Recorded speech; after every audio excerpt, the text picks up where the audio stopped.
Jadi ketika kita mengatakan bahwa bangsa Nusantara hari ini mendapat perlakuan yang kurang sewajarnya dari orang-orang baru, itu wajar. Dalam teori antropologi, orang yang berada lebih awal di dalam suatu kawasan dia lebih berhak daripada orang yang datang belakangan. Itu dalam teori antropologi begitu. Semuanya milik Tuhan, iya milik Allah Subhanahu wa Ta'ala. Tetapi kalau kita menempati satu rumah, nggak bisa dong orang lain begitu saja datang untuk mengaku bahwa ini rumah saya. Karena berdasarkan bahwa semuanya kullu syai'in adalah lillah, miliknya Allah. Nggak bisa. Ada hak-hak yang harus dihormati di situ. Inilah kira-kira yang berkelindang dengan isu nasab, yaitu isu-isu tentang kesetaraan, isu-isu tentang kemanusiaan, isu-isu tentang kebangsaan, isu-isu tentang bagaimana kita harus menjaga negeri. Makanya orang-orang NU, betapapun mereka itu tidak setuju dengan pimpinan negara, misal dalam suatu hal, tidak pernah akan mengatakan kita kalau begitu merdeka, nggak bakal. Karena kita yang berjuang untuk bagaimana negara Indonesia ini terbentuk. Kalau hari ini kita menggunakan sistem negara kesatuan Republik Indonesia, dan itu namanya sudah wujud. Nah, ketika sudah wujud, maka untuk difa'ul mawjud, mempertahankan yang ada ini adalah sebuah kewajiban. Jadi mempertahankan negara kesatuan Republik Indonesia ini bagi ulama-ulama kita, ulama PWILS, ulama NU adalah kewajiban. Jadi tidak ada alasan bagi ulama NU, ulama PWILS ketika berbeda dengan negara dalam satu kebijakan pimpinan negara, itu kemudian mengatakan kita harus keluar dari NKRI, kita akan menciptakan negara dalam bentuk sendiri. Tidak bisa. Itu bertentangan dengan ajaran ulama-ulama kita. Oleh karena itu, ini perlu untuk para pejuang dari PWLS, bahwa kita boleh berbeda dengan Prabowo misal hari ini tentang BOP, Board of Peace, Dewan Perdamaian. Board of Peace menurut kita ini merugikan. Misal, itu tidak boleh menjadi alasan kita untuk menentang negara atau menentang pemimpin. Kita beri kritik kepada Bapak Prabowo bahwa Board of Peace ini misalnya merugikan, walaupun tadi sudah dari Bapak Inspektur Jenderal bahwa ini ada alasan-alasan yang sangat tepat hari ini yang harus dilakukan. Dan kita husnudzon, mudah-mudahan aja langkah itu tepat. Tetapi secara zahir hari ini apa yang dilakukan Bapak Prabowo berbeda dengan kebijakan Presiden sebelumnya terkait isu Palestina misalnya. Palestina yang hari ini kita kenal jalur Gaza dan tepi barat, itu bukanlah Palestina tahun 1948. Tahun 1948 Palestina itu mencakup wilayah Israel hari ini. Jadi ketika akan ada sebuah perdamaian itu harus mengembalikan daripada tanah-tanah Palestina yang sudah diambil oleh Israel itu. Tidak bisa kemudian hari ini pemimpin kita mengatakan, oke, sekarang kita akui Israel, kita jaga keamanan Israel, kita jaga juga keamanan Palestina. Palestina sekarang ini menjadi negara, Palestina juga Israel juga menjadi negara, berdampingan, bertetangga. Sementara tanah yang sudah dirampas belum dikembalikan. Nah, menurut kita ini kerugian dan tidak sesuai dengan Undang-Undang Dasar 1945, di mana tegas seluruh presiden kita sampai Bapak Jokowi radhiyallahu anhu itu sikapnya jelas terhadap Palestina. Tidak ada bahwa kita mengakui Israel. Nah, sekarang ini Prabowo lebih cenderung seperti pemikirannya Gus Yahya. Gus Yahya itu sama pemikirannya bahwa sampai kapanpun kalau kita mau kekeh seperti kemarin-kemarin bahwa Israel harus keluar karena dulunya ini semua adalah negara Palestina, nggak bakal bisa. Hari ini kita harus realistis bahwa Israel sudah terbentuk menjadi negara yang diakui oleh beberapa negara, hanya Indonesia yang belum. Negara Arab itu sudah mengakui Israel itu sebagai negara. Indonesia sebagai negara yang menganut sistem hubungan internasional bebas aktif itu tidak mendukung atau tidak mengakui Israel. Nah, sekarang ini apakah bebas aktifnya kita masih ada?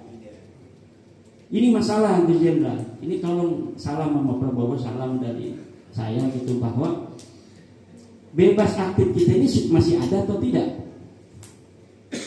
Kalau bebas aktif, kenapa kita ada di BOP, Board of Peace? Sementara Board of Peace itu harus utamanya adalah mengakui Israel. Berarti kalau kita mengakui Israel, apa yang telah dilakukan Israel, pembunuhan terhadap warga Palestina, perebutan daripada tanah-tanah warga Palestina, sejarah dan lain sebagainya, itu dianggap benar. Yang penting sekarang kita ini damai. Nah ini perlu untuk kita elaborasi agar mendudukkan sebuah masalah pada tempatnya. Oke, kita damai. Israel dilindungi oleh BOP, tidak boleh ada lagi yang menyerang Israel dengan syarat Palestina merdeka, kata Bapak Prabowo kan gitu. Tapi merdekanya tanahnya masih secuil. Kalau misalnya begini, kalau saya presiden ya, wahai Israel, bolehlah kita ini namanya suluh. Suluh itu dalam hukum fikih itu tidak dapat sepenuhnya, bisa dapat separuh. Kalau dulu wilayah kita Palestina mencakup seluruh wilayah Israel, sekarang oke dah, sekarang kita bagi dua saja. Jangan seperti sekarang ini hanya tinggal jalur Gaza dan tepi barat itu hanya berapa persen? 10% dari sebelumnya. Oke, kita bagi dua, 50-50, kita bentuk di situ BOP, Board of Peace. Artinya kita siap menjadi negara tangga yang saling menyayangi dan menghormati. Nah, kalau sekarang langsung kita mengatakan bahwa kita menerima, kita menghormati Israel, kata Bapak Prabowo kan begitu kalau ngomong. Tapi negara Palestina yang akan akui ini wilayahnya nggak ada. Bahkan antara tepi barat dan jalur Gaza ini dibatasi oleh wilayah Israel. Jadi kalau orang jalur Gaza mau ke tepi barat, dia harus melewati wilayah Israel. Jadi bagaimana supaya nanti ada dikembalikan beberapa wilayah kepada Palestina, baru kita gaungkan perdamaian. Jadi nggak usah kita semuanya warga Israel harus keluar dari Palestina, itu nggak mungkin juga, pasti akan terjadi perang. Udah 50-50 aja, kita satukan lagi wilayah Israel Palestina, langsung kita bagi dua. Apa ada sejarahnya begitu? Jurisprudensinya ada. Bahkan ada wilayah yang dijual ke negara lain. Misalnya satu wilayah ini dijual ke negara lain juga ada. Antara Amerika dengan Rusia, itu wilayah mana yang dijual ke Amerika dari wilayah Rusia? Alaska apa? Hawaii. Nah, ini juga bisa begitu. Jadi kita PILS memberikan kepada Bapak Prabowo masukan-masukan. Cuma kita nggak bisa beri masukan karena Bapak Prabowo-nya bukan undang PWLS, undangnya partai terlarang, gitu. Ormas terlarang. Ini makanya Pak Haji Misnan Gerindra kan. Dan saya punya dua keluarga juga dewan dari Gerindra. Nah, cuma kan bukan penentu utama. Jadi DPR-nya juga DPR provinsi dan DPR dari kabupaten. Nah, ini jadi Kalau misalnya kita diminta saran, kita akan minta saran seperti itu. Insya Allah Donald Trump akan ikut kalau orang Banten ngomong. Kata Donald Trump, iya juga ya, karena kalau misalnya Palestina sekarang masih sedikit lalu hanya itu saja yang daripada mereka nggak merasa ada kemenangan. Bahkan mereka merasa kalau dari Al-Bantani itu kan mengkritik, menyarankan, ngasih solusi. Iya. Tapi ada ini forum Dewan Jenderal itu malah ingin memakzulkan Pak Prabowo. Nah itu nggak benar. Itu harus diantisipasi. Dewan-dewan mau jenderal mau apa, harusnya dia kan mempunyai sifat nasionalisme yang lebih tinggi daripada PWYLS.